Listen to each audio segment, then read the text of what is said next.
माता की जय।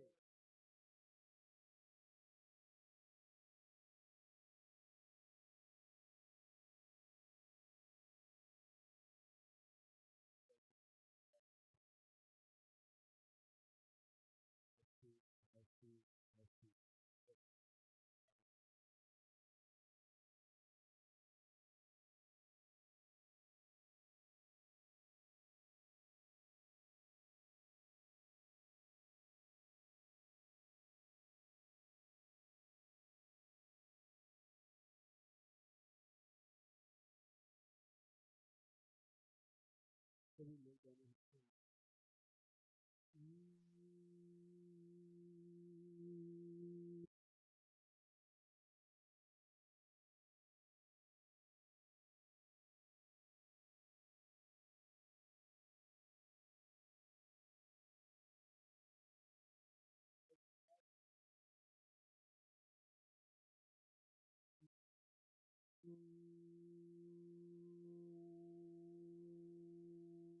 नमः सिद्धे सिद्धि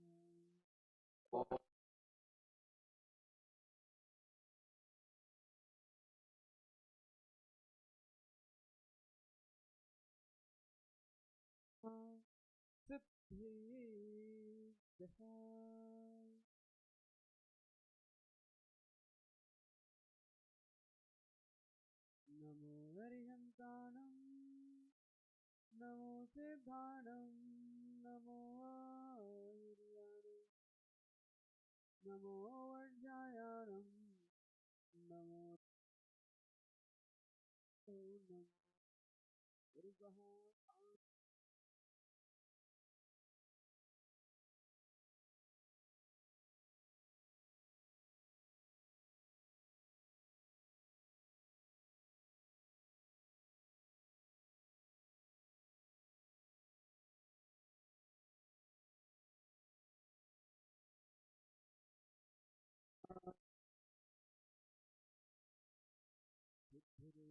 भवतु मे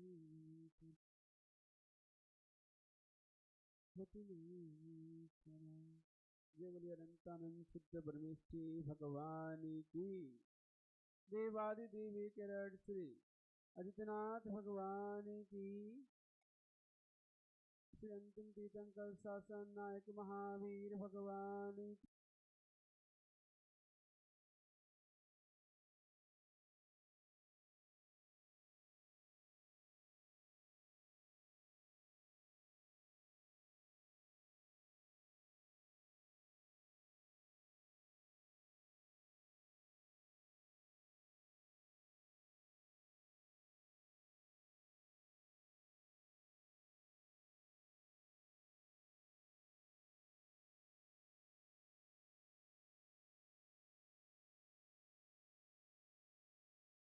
हम सभी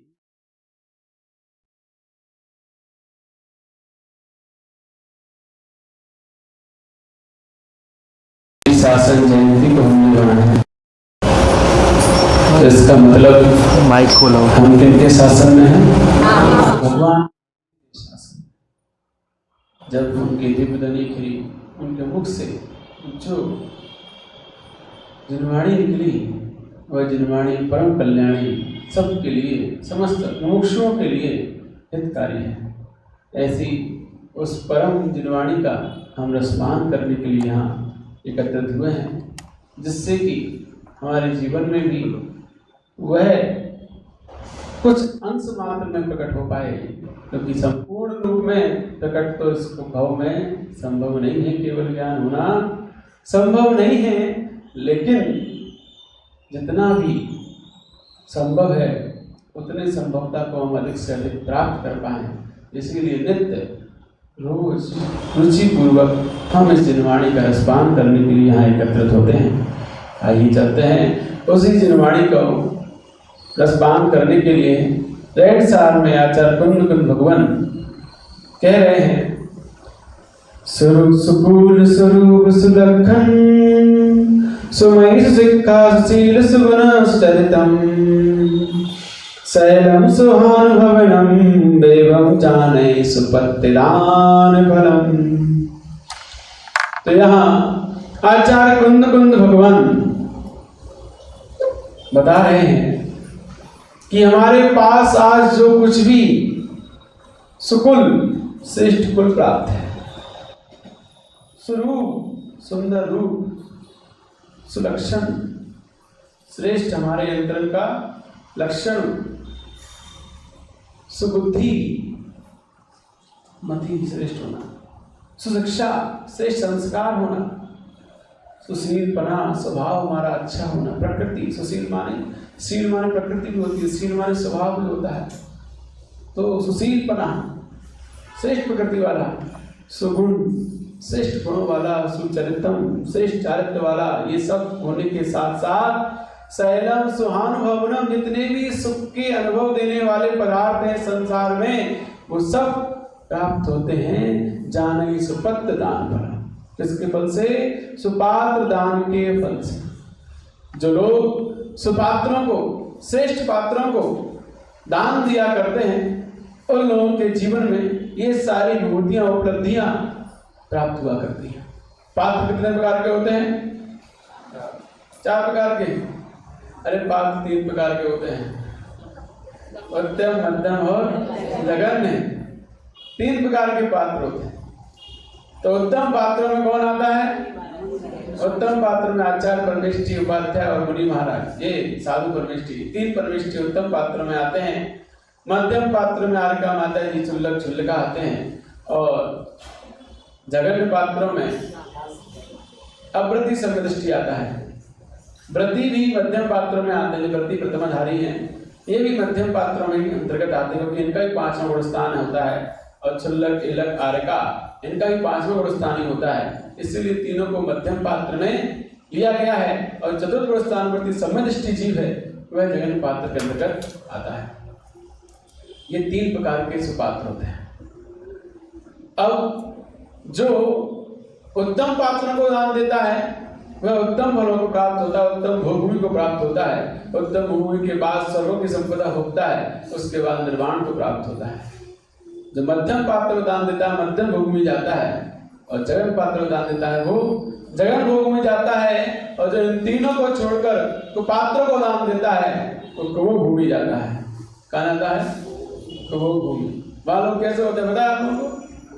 वहाँ लोग भी मनुष्य होते हैं, होते तो मनुष्य ही हैं, लेकिन कैसे होते हैं? किसी कान इतने बड़े हैं कि अपने कान को ओढ़ के सो जाते हैं।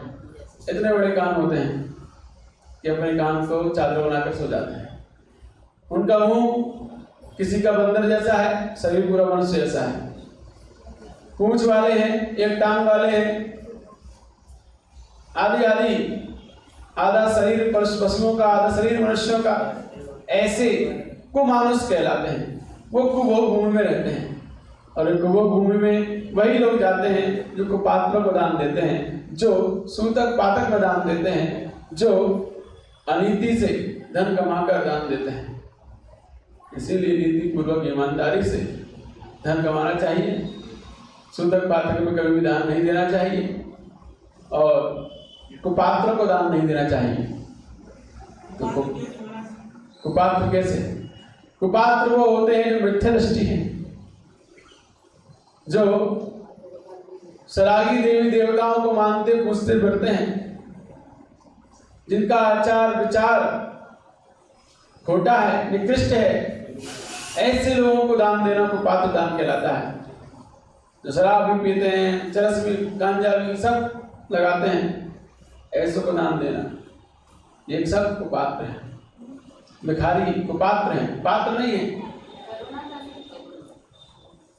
अभी बात कहाँ चल रही है वो समझो पहले। बात चल रही है सत्पात्रों की, तो सत्पात्रों में कौन आता है वो बताया गया, और कुपात्र में कौन आता है ये बताया गया। तो आप कहो कि अब करुणा दान नहीं है, इनको दान देना, ये दान नहीं है, करुणा कोई दान नहीं है। करुणा हमारा भाव है, दया भाव है, दया दान नहीं होता है। कहीं भी आगम में करुणा दान का उल्लेख नहीं, करुणा भाव का उल्लेख है, दया भाव का उल्लेख है। धम्मो दया विशुद्धो, जो दया से जिसका मन विशुद्ध है वो दया भाव है। तो ये भाव है, ये दान नहीं है। और हम इसे दान कहते हैं, ये दान मत कहो, इसे दान, दान कहोगे तो गड़बड़ है, आगम के विरुद्ध कथन है। हम इसे करुणा के वश होकर, दया के वश होकर सामने वाले की हेल्प करते हैं, सहायता करते हैं, दान नहीं देते। तो हमारी सहायता है, इंसानियत के नाते हम एक इंसान की मदद किया करते हैं। वो भूखा है, प्यासा है, परेशान है, इसलिए ये हमारे अंदर की मानवता है, हमारे अंदर की इंसानियत है कि उस भूखे प्यासे गरीब व्यक्ति की सहायता करना, उसकी मदद करना, हेल्प करना, ये हमारे अंदर के दया के भाव है, करुणा के भाव है। दान तो स्वयं पर हिताय दानम, दान किसे कहते हैं? स्वयं पर हिताय, स्वयं का हित करे, पर का हित करे, उसे दान कहते हैं। तो जहां पर हम ऐसे मित्रदृष्टियों को, पात्र को दान देते हैं, वहां स्वयं का हित कुछ नहीं होता है, कोई हमारा हित नहीं होता। हमारा हित तो सत्पात्र को दान देने पर ही होता है, इसलिए दान संज्ञा वहीं लागू होती है, वहां नहीं लागू होती जहां पर हमारा कोई हित नहीं है। तो कहने का मतलब, सत्पात्रों को दिया हुआ दान उत्तम फलों को प्राप्त कराता है। जिस प्रकार से उपजाऊ भूमि में बोया गया बीज उत्तम फसल को प्राप्त कराता है, ऐसे ही सत्पात्रों को दिया गया दान उत्तम फलों को प्राप्त कराता है। जहां जिस तरीके से हम बीज डालेंगे वहां उसी तरीके से फल की प्राप्ति होती है। यदि हमने बीज तो डाल दिया, बढ़िया उपजाऊ भूमि में डाल दिया, सत्पात्रों को दान तो दिया, लेकिन भक्ति भाव नहीं थे, अंतरंग में श्रद्धा नहीं थी, किसी कहने पर दिया, किसी की प्रेरणा से दिया, लेकिन भक्ति अंतरंग से जगा कर नहीं दिया, तो आपने सत्पात्र में मतलब उपजाऊ भूमि बीज तो डाला, लेकिन ऐसे मौसम में डाला कि कोई काम का नहीं रहा। गर्मी के समय में यदि उपजाऊ भूमि में बीज डालोगे तो क्या होगा? बीज खराब हो जाएगा, कोई फल देने वाला नहीं होगा। इसीलिए उपजाऊ भूमि हो, उपजाऊ भूमि के साथ साथ मौसम भी अनुकूल हो, भावों की विशुद्धि भी हो। यदि भावों की विशुद्धि निर्मलता नहीं है तो आपको उपजाऊ भूमि तो मिल गई, लेकिन वह उपजाऊ भूमि आपको उत्तम फल देने वाली नहीं हो पाएगी। इसीलिए फल की प्राप्ति होती है तो हमारे खुद के निजी भावों से, निजी विशुद्धि से।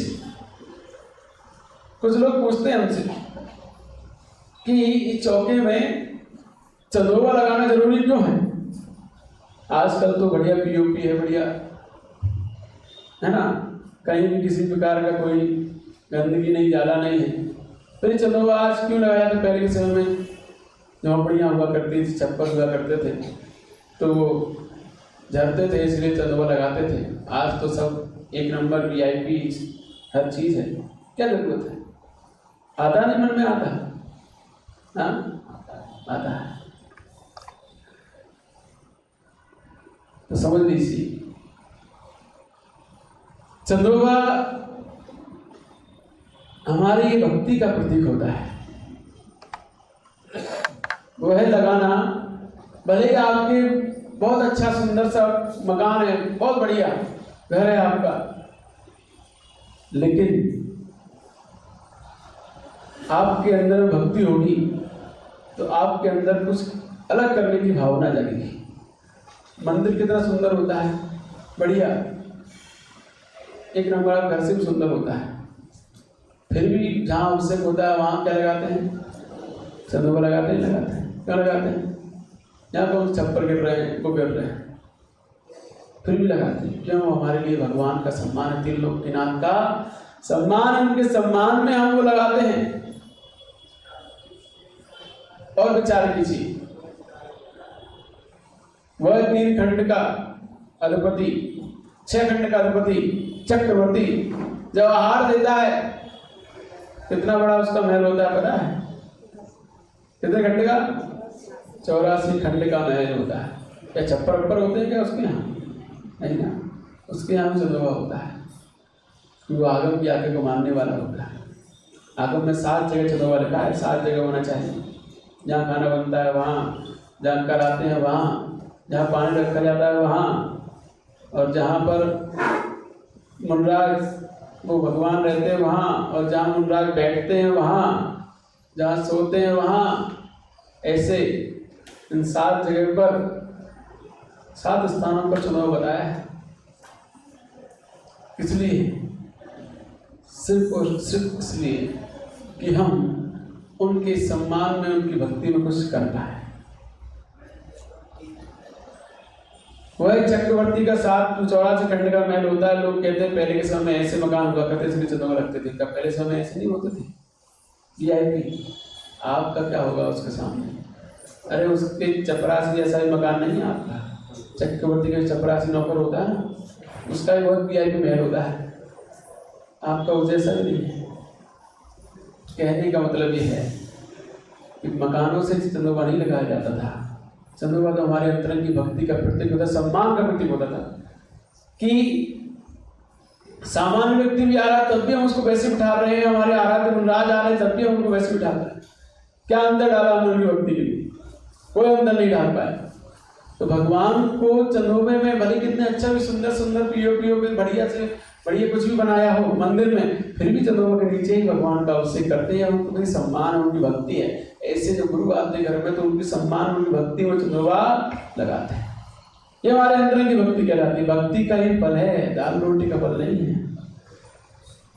भक्ति का, जिसके अंदर भक्ति होती ना, वो चंदोबा छोड़ो, वो जाने क्या क्या छत्र चमर भामंडल जाने क्या क्या लगा देता है चौके में, सब लगाता है। जिसके अंदर भक्ति होती, प्रगाढ़ भक्ति होती, विशेष चौक उड़ता है, रंगोली बनाता है, जाने क्या क्या करता है कि आज मेरे घर पर मेरे गुरु आएंगे। अंतरंग से भक्ति भाव से भरा हुआ होता है तो उनकी आने पर फूला नहीं समाता, जाने क्या क्या करता है भक्ति में। फल किसका है? भक्ति का है, दाल रोटी का नहीं है। दाल रोटी तो कोई भी खिला देगा, कहीं भी खिला देंगे, लेकिन फल हमेशा भक्ति का मिलता है। और आप यदि यहाँ मंदिर में आहार कराओगे, धर्मशाला में आहार कराओगे, तो क्या वो भक्ति बन पाएगी जो भक्ति के चौके में वो घर पे बनती है? वो भाव बनते कभी नहीं बनते। कभी घर पर आने पर जो अवभाव जागता है कि आज मेरा घर पवित्र होगा, आज मेरे घर में मुनराज आएंगे, तब हमारे अंदर में उनकी भक्ति में कुछ करने के भाव बनते हैं। यहाँ क्या बनेंगे? कुछ नहीं, दाल रोटी खिला तो जा बन, तो उससे फल की प्राप्ति नहीं होने वाली। जितनी सारी चीजें बताई ना, सुकुल स्वरूप सुलक्षण की सुंदर कुल श्रेष्ठ कुल की प्राप्ति ऐसे लोगों को नहीं होती। देखिए व्यवस्था कर दी बस महाराज, तो नहीं तो कर लेना और हम तो करा करके चले जाएंगे। ऐसे लोगों को उत्तम कुल की प्राप्ति नहीं होती है। फिर कहो तो मैं दोबारा जैन कुल मिले, कुछ नहीं मिलेगा। ठेंगा दिखा देगा वो कर्म सिद्धांत, इस योग्य नहीं हो तुम। तुम्हें जो योग्यता दी थी तुमने उस योग्यता का सदुपयोग नहीं किया, उस योग्यता को आपने सही तरीके से प्रयोग नहीं किया, इसलिए आपसे वो योग्यता छीन ली जाती है। आगे चलकर आपको जैन बनने के अधिकारी नहीं रहोगे। तो इसीलिए अपनी योग्यता का सही उपयोग करें, उसको यूं ना गवाएं, व्यर्थ में समय न जाने दें। मालूम पड़ा कि हम सब कुछ प्राप्त करने के बाद भी उसका उपयोग ना कर पाए, सब बेकार चला जाएगा, मिट्टी के मूल बर्बाद हो जाएगा। इसीलिए समझो बात को। सुपात्र दान का फल जो ये सब कहा है, इतना इतना उत्तम चीजें कही हैं, तो किससे कही है? भक्ति से कही है। सुकुल, सुकुल माने उत्तम कुल, श्रेष्ठ कुल, उच्च कुल। तो आचार्य भगवान समुद्रवत स्वामी भी रत्न स्वाचार में कहते हैं उच्च ही गोत्रम पढ़ते। उच्च गोत्र किन्हें प्राप्त होता है? जो तपस्वियों को, मुनिराजों को प्रणाम करता है भक्ति भाव से, उन्हें उच्च गोत्र की प्राप्ति होती है। उच्च ही गोत्रम पढ़ते। तो ऐसे लोग जो होते हैं ना, जब कभी रास्ते में विहार करते हैं ना, विहार करते हुए कभी कोई अजैन व्यक्ति होते हैं और वो इतने भक्ति भाव से जब गुणराज को देखते हैं, साष्टांग नमस्कार करते सड़क पे लेट कर। ऐसे लोग अगले भाव में नियम से चैन बनेंगे, उच्च गोत्र को प्राप्त करेंगे नियम से। जिनके अंदर उनको देखते ही भक्ति जाग गई और साष्टांग नमस्ते उनको साक्षात भगवान दिखाई दे गए, जिन मुद्रा में, उस मुद्रा में वो नतमस्तक हो गए। नियम से वो व्यक्ति उच्च गोत्र का बंध कर लेता है, वहां पर उच्च कुलीन बनेगा वो। और हम जा रहे हो, मुनराज जा रहे हैं रोड पे से, ऐसे भी करने में शर्म आती है, ऐसे भी नहीं कर पाते, बस हाथ में जोड़ पाते, यूं कर लेते बन हुई मुंडी ला लेते हैं। अब वो भी लानी तो बहुत बड़ी बात है, कहां से मिलेगा ज्ञान को? इसीलिए जो हमें सहजता मिल जाता है उसकी कीमत हम समझ नहीं पाते हैं। समझो, वरना फिर दोबारा मिलने वाला नहीं है। ध्यान रखना, जिस प्रकार से कोई भी पुलिस वाला होता है ना, वो अपने जो उसके अधिकारों के अनुसार कार्य नहीं करता है, श्रेष्ठ कार्य नहीं करता है, तो उसका प्रमोशन कभी नहीं होता है, और उसका प्रमोशन कर दिया जाता है जो उल्टे कार्य करता है। क्योंकि जो योग्यता मिली थी आपने उस योग्यता के अनुसार कार्य नहीं किया, तो अब क्या किया जाएगी? योग्यता छीन ली जाए। तो ऐसे ही होता है कर्म सिद्धांत में भी। यदि आपको जो योग्यता प्राप्त हुई है, यदि आप उस योग्यता का उपयोग नहीं करते हैं, सदुपयोग नहीं करते हैं, भविष्य में वो योग्यता छीन ली जाएगी। आप उस योग कभी दोबारा नहीं बन पाएंगे।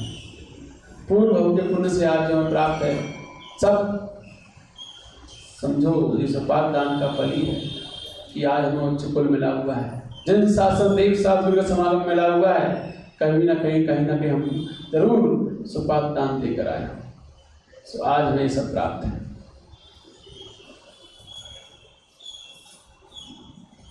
तो उच्च गोत्र हमेशा तपस्वी मुनिराजों को प्रणाम करने से, भक्ति भाव से प्रणाम करने से ही प्राप्त होता है। भक्ति भाव जिसके अंतरंग में होता है, वो कभी ये विचार नहीं करता है कि यहाँ धर्मशाला में काम करा लो। वो तो अपने घर पर ले जाने पर उतारू रहता है कि मेरा घर मतलब कैसे होगा, मेरे अहोभाव कब जागेंगे, मेरे जीवन में वो दिन कब आएगा जिस दिन मेरा घर मंदिर बन जाएगा। कभी जब तक मुनिराज आप घर में रहते ना, तब तक वो घर में ही मंदिर होता है। क्योंकि जितने भी लोग उस घर के बाहर से निकलते हैं, सब सिर झुकाकर निकलते हैं। मंदिर के सामने से निकलते तो ऐसे निकलते हैं सिर झुका के। जब तक आप घर में मुनिराज, तब तक आप घर क्या है? मंदिर के समान।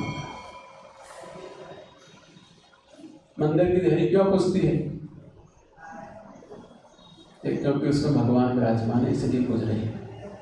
यदि भगवान ना हो तो कोई पूछेगा उसको? नहीं पूछता। भगवान के होने पर मंदिर की देहरी भी पुछती है।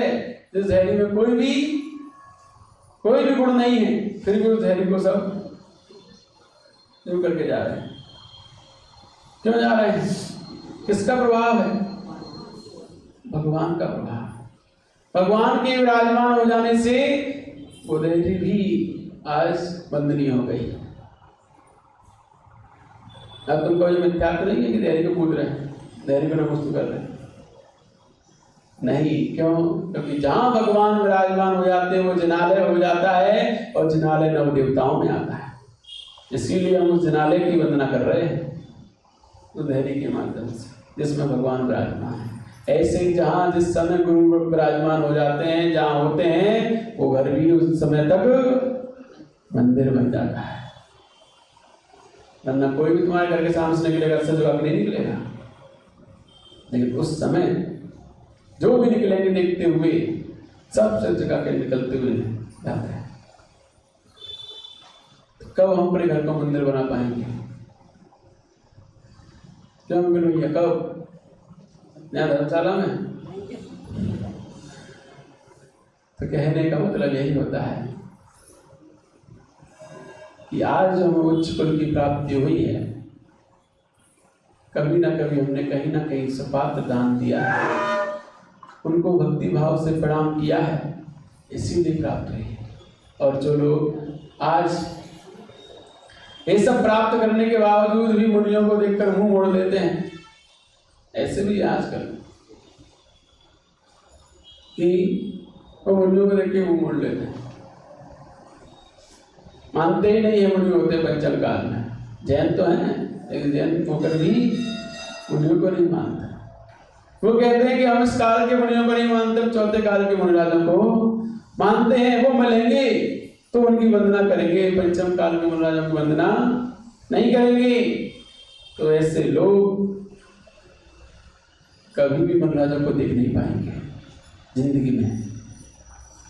कारण सुशिक्षा, सुपाप दान देने पर सुशिक्षा, सुसंस्कार प्राप्त होते हैं।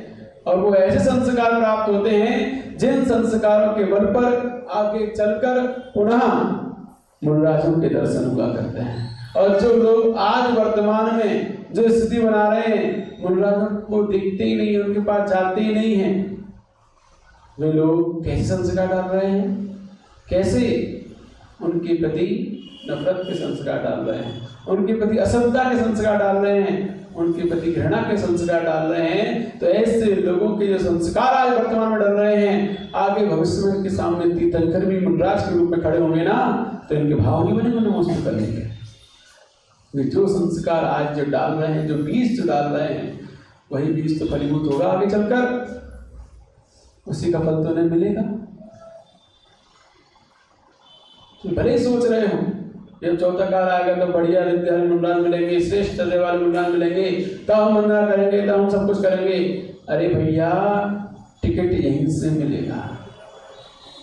जब आप वर्तमान के मुनिराजों श्रेष्ठ भक्ति भाव के साथ उनकी वंदना, उनकी चर्या में का निर्वाह कराओगे, तब आज के संस्कार आपको आगे भव में, जब सामने साक्षात चौथे काल में जब आप जन्म लोगे, तब जो मुनिराज तीर्थंकर मिलेंगे, उनकी भक्ति के भाव जागेंगे। अन्यथा उनकी भक्ति भाव में नहीं जाग पाए। क्या विदेश क्षेत्र में चौथा काल हमेशा रहता है, तो क्या वहां के लोग क्या सभी मोक्ष जाते हैं? क्या सभी को संदर्शन होता है? नहीं होता। आज भी वर्तमान में चौथे काल से मोक्ष जा रहे हैं, और आज भी वर्तमान में चौथे काल सातवें नरक में भी जा रहे हैं। कहाँ जा रहे हैं? सातवें नरक में भी जा रहे हैं। पंचम काल से कोई नहीं जाएगा सातवें नरक से। अभी यहाँ से कोई भी एक प्राणी कितना ही पाप करे, सातवें नरक में नहीं जाएगा। तीसरे नरक तक जा सकता है, इसके नीचे नहीं जाएगा। लेकिन वहां के लोग आज भी इतने पापी हैं कि सातवें नरक में जा रहे हैं। अब बता कौन जाना चाहता विदेश क्षेत्र? तो वहां पर भी ये मत सोच लेना कि तीर्थंकर सामने मुनिराज के रूप में होते हैं तो सबके भाव उनकी भक्ति करने के बन जाते हैं। नहीं बनते, नहीं बनते। आप ही खुद विचार करो। वो चंदन वाली कहानी हमने सुनी होगी। जब महावीर भगवान कई दिनों से विधि नहीं मिल रही थी, तब उसी घर में चंदन वाला कैद थी, बंदी बनी हुई थी। उसी घर में वो सेठानी रहती थी, लेकिन जब सेठानी के भाव बने भगवान को प्रदान करने नहीं बने, तो उसके अंदर संस्कार नहीं थे, भक्ति नहीं थी, इसलिए उसके भाव नहीं बने। चंदन वाला कैद थी, वो दौड़ कर आ गई भगवान कर देखते। तो जिसके अंदर भक्ति है, वो उत्तम संस्कार है, वही सामने भगवान होने पर भी भक्ति कर पाएगा। हर कोई नहीं कर सकता है। और वर्तमान में यदि हम उनके प्रति घृणा के नफरत के संस्कार बना रहे हैं तो साक्षात भगवान सामने हो फिर भी कोई भाव नहीं बनेंगे, नहीं बनेंगे और विद्रोह कर देंगे। कल बताया था हमने, कल उन्होंने विद्रोह कर दिया था, अब विद्रोह करके एक अलग मन चला दिया था। कहाँ से भाई, कहाँ विद्रोह किया? साक्षात भगवान के सामने वहां विद्रोह किया। जब भगवान महावीर थे इस धरती पर, उस समय गौतम बुद्ध भी थे इस धरती पर, क्या वो भगवान महावीर को देखकर बदल पाए? बदल पाए? नहीं बदल पाए। ये बस सोच लेना, इस भूल में मत रहना कभी भी कि भगवान सामने होंगे तो हम उनकी भक्ति कर लेंगे, उनको सब कुछ करा लेंगे, हार करा लेंगे, पढ़ा कर लेंगे, नहीं बनेंगे भाव। जो वर्तमान में आप बीज डालोगे, संस्कार डालोगे, वही आगे चलकर प्राप्त करोगे। इसीलिए उत्तम कुल किन्हें प्राप्त होता है? श्रेष्ठ कुल। किसी ने कहा ये कला इनके अंदर होती है, इस कारण से पुरुष इन पर मोहित हो जाता है। कहने का मतलब सुंदर रूप जो प्राप्त होता है ये सिर्फ और सिर्फ भक्ति से प्राप्त होता है। भक्ति सुंदर रूप हम जितनी अधिक भक्ति, प्रगाढ़ भक्ति अपने अंदर लाते हैं, उतना श्रेष्ठ रूप, सम चतुर संस्थान, वज्र सव नारा सैनन, ये सब हम प्राप्त करते हैं। ये ब्यूटी पार्लर मेकअप करने से कुछ नहीं होने वाला है। कितने भी डाई कर लो वालों पर, फिर भी सुंदर नहीं दिखोगे। सुंदरता तो ओरिजिनलिटी से दिखाई देती है। तो इसीलिए पहले के भगवान ऐसे होते थे कि एक बाल सफ़ेद दिखाई दिया तो बैराग हो जाता था, और हम ऐसे हैं कि सफ़ेद बालों को काला कर लेके रखते हैं। हम बैराग को नहीं आने देते। अरे बैराग इस सफ़ेद बाल से आएगा, हटाओ इस सफ़ेद बाल को, काला कर दो इसको। बैराग नहीं आने देंगे, कैसे भी इसको नहीं आने देंगे, ये नहीं आना चाहिए। और वो कितने भगवान कितने कमज़ोर थे कि एक बाल को देख के ही बैराग को प्राप्त हो जाते थे। हम इतने सारे बाल देख लेते हैं फिर भी डटे रहते हैं। हम मजबूत कि भगवान मजबूत? कौन मजबूत है? अरे हम मजबूत हैं, हम डटे ही रहते हैं, कुछ नहीं होता हमें। भगवान कभी अपने जीवन काल में किसी को मरता नहीं देखते थे, मृत्यु नहीं देखते थे। यदि उन्हें किसी की मृत्यु दिखाई दे जाए तुरंत बैराग हो जाता था।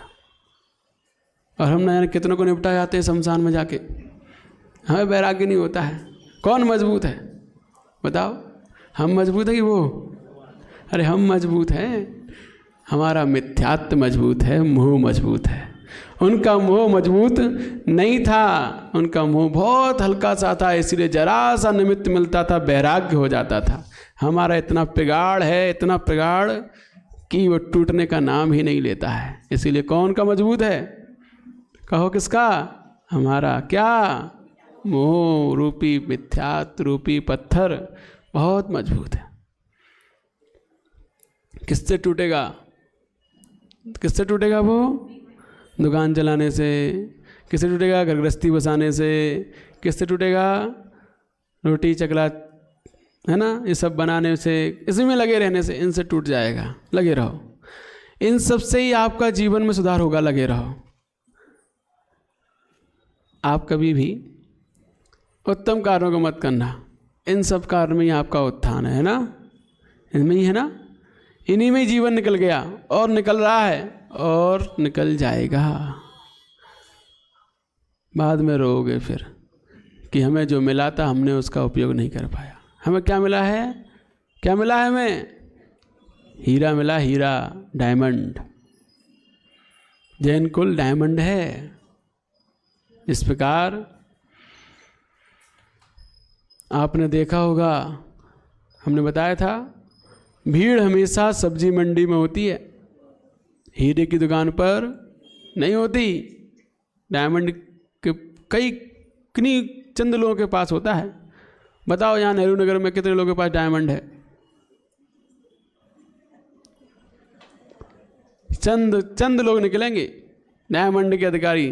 सोना तो बहुतों के पास मिल जाएगा, डायमंड, हीरा बहुत कम लोगों के पास होगा।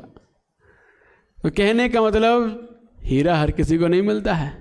जैन कुल हीरा है, इसीलिए इसमें जनसंख्या कम है, हर किसी को प्राप्त नहीं होता है। ये लोग कहते हैं जैन कुल की जनसंख्या बहुत कम, बहुत कम, बहुत कम। कम क्यों है? क्योंकि हीरे हर किसी को नहीं मिलते हैं।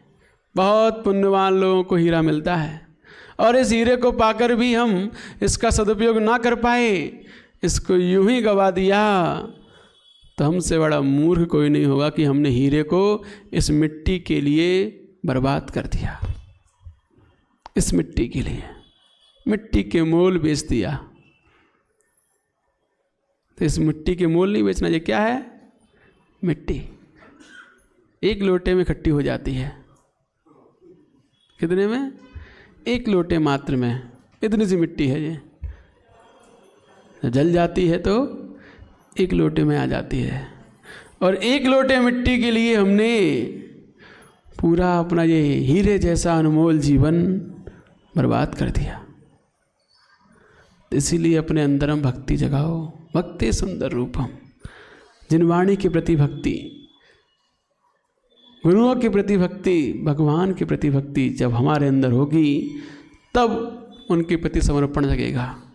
और वो समर्पण आपके जीवन को, जो हीरा है, उसकी चमक निरंतर दिन दूनी रात चौगुनी बढ़ाएगा। यदि चमक नहीं बढ़ा पाए तो बर्बाद हो ही रहा है। चमकाओ अपने हीरे को।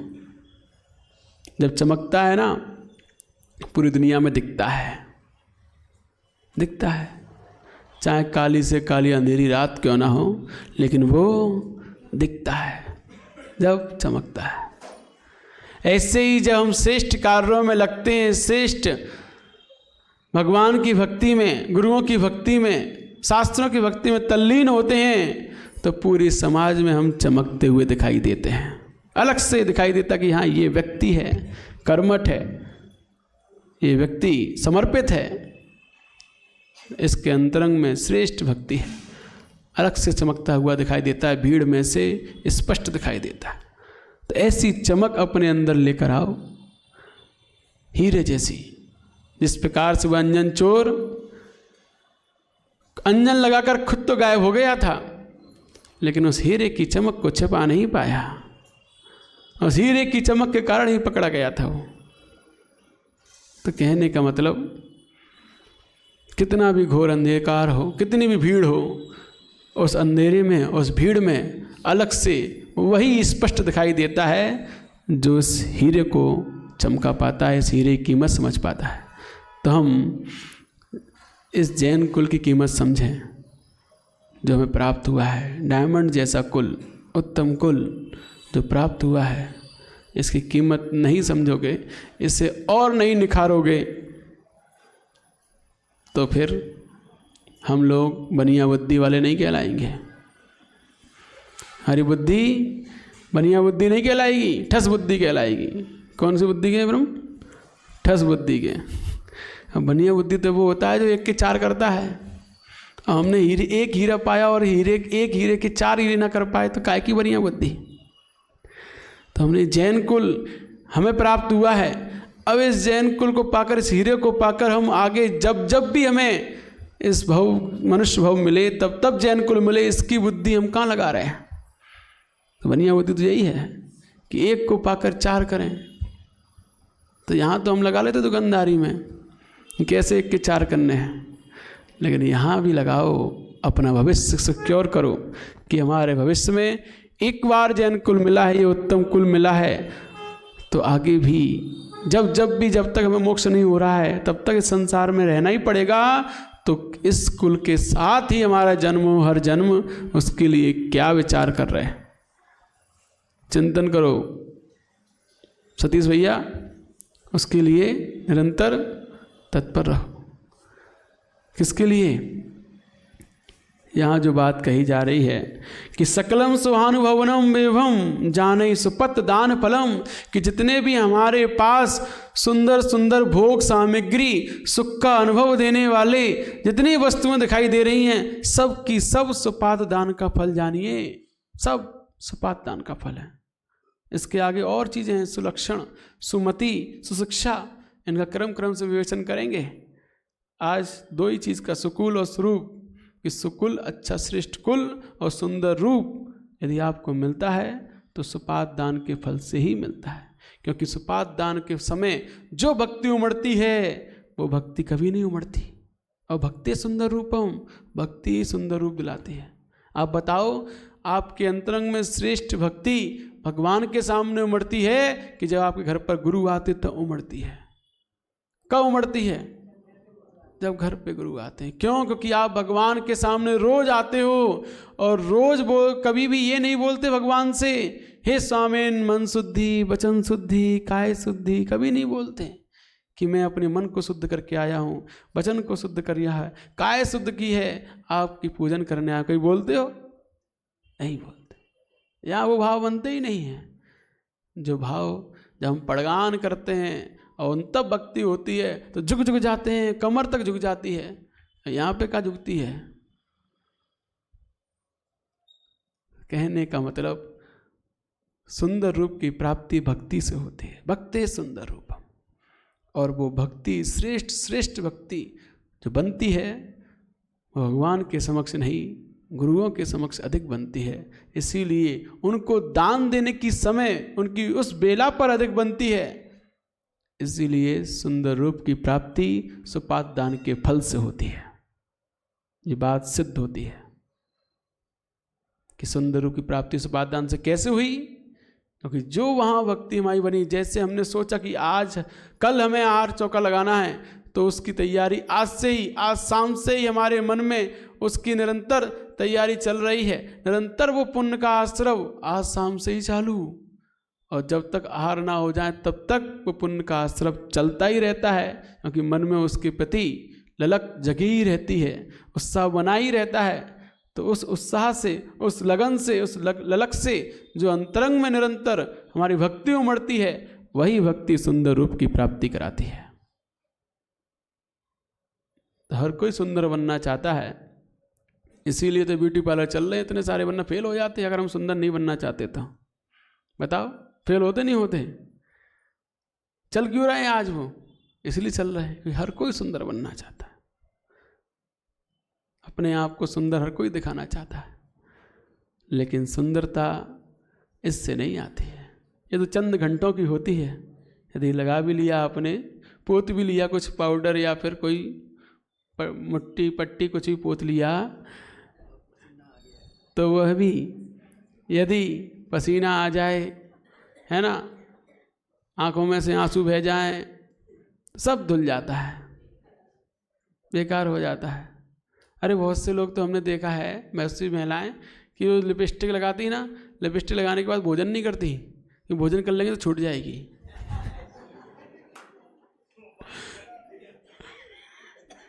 उस समय तक अंदर चली जाएगी पेट में, और जाती नहीं जाती, हाँ, बाद में फिर लगानी पड़ती है। जबकि आप सोच करो, विचार करो कि हम घर पर दीवार पर पुताई करते हैं, पुट्टी करते हैं, तो कब करते हैं, क्यों करते हैं? जब दीवार खराब हो, सीलन हो गई हो, पपड़ी उखड़ रही हो, है ना, काली पड़ गई हो, बेकार हो गई हो, तब हम पुट्टी पुताई रंगाई करते हैं। हमारे ऑटो पर क्या हुआ था? सीलन आई थी, सड़ गए थे, दरार पड़ गई थी, क्या हुआ था? तो उसमें पुट्टी पुताई रंगाई हम करते हैं। वो भी अशुद्ध चीज, यानी किससे बनती है? बंदरों के खून से, यानी क्या क्या क्या कैसे बनती है पता ही नहीं है। लेकिन एक वो तो हमने देखा था, वीडियो दिखाई थी किसी ने, तो उसमें एक व्यक्ति ने इतनी सी एक प्लेट्स पे ली, कांच की प्लेट पे, और उसको माइक्रोस्कोप के नीचे रख दी, सूक्ष्मदर्शी के नीचे, और उस लिपस्टिक में इतने छोटे छोटे जीव घूमते हुए दिखाई दे रहे थे। अब वही हम लगा लेते हैं, और जब भोजन करते हैं वही अंदर चली जाती है। तो हम सब हिंसक हैं, शाकाहारी नहीं हैं। इसीलिए ये तो लगाना ही नहीं चाहिए। हमारे भगवान ने ओरिजिनल सुंदरता दी है, उसका क्या वैल्यू रह गई फिर? जब हमें क्या बोलते हैं इसे, हाँ, जब हमें फॉर्मल करना ही है तो ओरिजिनलिटी की क्या महत्वता रह गई? तो इसीलिए हमें हिंसक वस्तुओं का प्रयोग तो कभी करना ही नहीं चाहिए सुंदरता बढ़ाने के लिए। आपको सुंदरता बढ़ानी है तो आपके लिए भगवान ने कहा है भक्ति सुंदर रूपम। भक्ति करो, इतनी प्रगाढ़ भक्ति करो, इतनी प्रगाढ़ भक्ति करो कि उस सच्ची इंद्राणी की तरह आप भी अगले भाव से निर्वाण को प्राप्त करो। इतनी प्रगाढ़ भक्ति करो। वो सच्ची इंद्राणी भगवान की जब जन्म कल्याणक मनाने जाती है तो इतना नृत्य करती है, ऐसा नृत्य करती है उस सौद्रमंद्र के साथ कि अगले भव से मोक्षगामी हो जाती है। टिकट पक्का, उसका टिकट पक्का है कि अगले भव से निर्वाण जाएगी। ऐसी भक्ति करो। तो जब हम भक्ति में तल्लीन होते हैं तब उत्तम से उत्तम सुंदर रूप को प्राप्त करते हैं। तो आप अपने अंदर सुपात दान के फल को समझो कि श्रेष्ठ भक्ति कहाँ उमड़ती है। तो श्रेष्ठ भक्ति हमारे अंतरंग में तभी उमड़ती है जब हम आहार के लिए शुद्ध वस्त्रों में शुद्ध भोजन तैयार करते हैं, तभी हमारे अंदर वो उत्तम भक्ति उमड़ती है और उस उत्तम भक्ति से हम सुंदर रूप की प्राप्ति सहज रूप में कर लिया करते हैं। इसलिए ब्यूटी पार्लर नहीं, घर पर पड़घान की तैयारी करो। उस तैयारी से आपके जीवन में जो सुंदरता आएगी वो किसी और से नहीं आएगी, है ना? तो समझो बात को। आप सब लोग समझदार हो, धर्म पत्नियाँ हो, और धर्म पत्नी हमने कल बताया था वही होती है जो अपने पूरे परिवार को धर्म में जोड़ती है, धर्म से लगाती है, वो धर्म पत्नी कहलाती है। जो अपने परिवार को धर्म से ना जोड़े, धर्म के प्रति प्रेरित ना करे, वो धर्म पत्नी नहीं, धन पत्नी कहलाती है। क्या कहलाती है? धन पत्नी। अगर उसे सिर्फ धर्म की चाह होती है, तुम तो बस ला के देते जाओ, बस हमें और कुछ नहीं करना है, बस यही चाहिए हमें। तो जे ना मिले फिर क्या होता है? उठाया सूट के चलो मायके, ये हमारी दाल नहीं गल रही है, हम जो चाहते वो होता ही नहीं यहाँ पे, हम नहीं रहेंगे यहाँ, हम तो जा रहे मायके। तो ये होता है, होता नहीं होता? बताओ। अरे हमने तो देखा नहीं है होते हुए, लेकिन होता है कि नहीं? सुना तो बहुत है। ऐसा ही होता है, जब उनकी इच्छा पूर्ति नहीं होती, उनको धन नहीं मिलता है, तो वो सीधे किसी और को देखती ताकती हैं और या तो घर ही चली जाती हैं। तो ये धन पत्नी है। और धर्म पत्नी वो होती है रानी चेलना जैसी, जो अपने पति को भी तीर्थंकर बना दिया करती है। वो रानी चेलना जैसी पत्नी बनो। और रानी चेलना ने क्या किया था, कैसा किया? उसने अपने पति को तीर्थंकर बनाया, सबको पता ही होगा। और भी कल हम समझाने का प्रयास करेंगे। आज समय पूर्ण हुआ, कल फिर आओगे, फिर समझना। जा वाणी के ज्ञान